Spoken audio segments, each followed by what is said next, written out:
Hey guys, welcome back to our fifth and final episode of our cooking challenge series. This time, Josh gets to make something, so let's go find out what it is.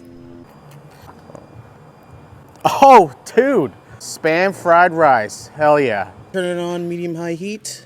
Add a couple tablespoons of butter or oil. Doesn't matter. Then your spam. Yes, sir.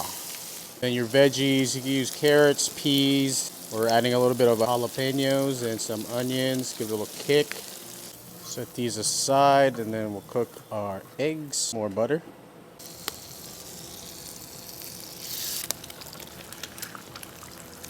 Give it a rough scramble.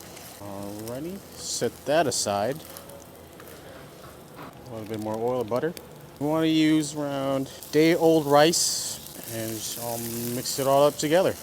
You got to be constantly stirring so you don't burn the rice. A couple of tablespoons of soy sauce, a little bit of sesame oil,